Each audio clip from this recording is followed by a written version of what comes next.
Hi hello welcome to Mantra 5. Social media రాజ్యమేలుతున్న ఈ తరుణంలో ఎవరు ఎందుకు ఫేమస్ అవుతున్నారో అస్సలు తెలియట్లేదు.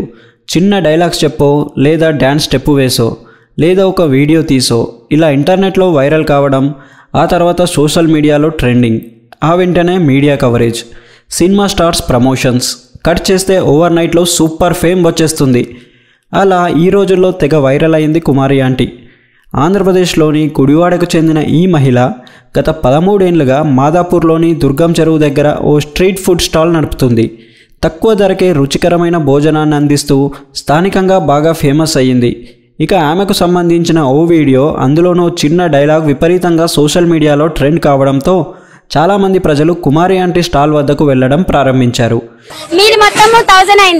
జనాల తాకిడి ఎక్కువ కావడం, ట్రాఫిక్ అంతరాయం ఏర్పడడంతో హైదరాబాద్ ట్రాఫిక్ పోలీసులు కుమారి ఆంటీ స్టాల్ని అక్కడి నుంచి తొలగించాలని ఆర్డర్ జారీ చేశారు. కథలో ట్విస్ట్ ఇప్పుడు వచ్చింది. దీనికి సోషల్ మీడియా వేదికగా ఆమెకు సపోర్ట్ చేస్తూ అందరూ కవరేజ్ చేశారు. విషయం తెలంగాణ సీఎం రేవంత్ రెడ్డి వరకు వెళ్ళింది.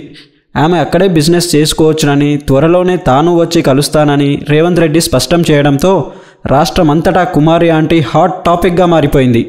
ఈ క్రమంలోనే ఆమె గురించి ఇప్పుడు ఒక వార్త సోషల్ మీడియాలో వైరల్గా మారింది. ఓటీటీ దిగ్గజం నెట్ఫ్లిక్స్లో కుమారి ఆంటీ స్టోరీపై 3 ఎపిసోడ్స్తో ఫేమ్ అనే టైటిల్ పెట్టి ఓ డాక్యుమెంటరీ ప్లాన్ చేస్తుందని దాని సారాంశం. ప్రస్తుతం ఈ వార్త సోషల్ మీడియాలో వైరల్ అవుతుంది. దీనిపై నెటిజన్స్ భిన్నాభిప్రాయాలు వ్యక్తం చేస్తున్నారు. అయితే ఈ విషయాన్ని ట్వీట్ చేసిన సదరు ట్విట్టర్ పేజీ ఇది కేవలం ఫన్ కోసం క్రియేట్ చేసిన మీమ్ మాత్రమేనని, నెట్ఫ్లిక్స్లో ఎలాంటి డాక్యుమెంటరీ ప్లాన్ చేయట్లేదని వెల్లడించింది. మరిన్ని ఇంట్రెస్టింగ్ అప్డేట్స్ కోసం మా ఛానల్ని లైక్ చేయండి, షేర్ చేయండి మరియు సబ్స్క్రైబ్ చేయండి. Thanks for watching.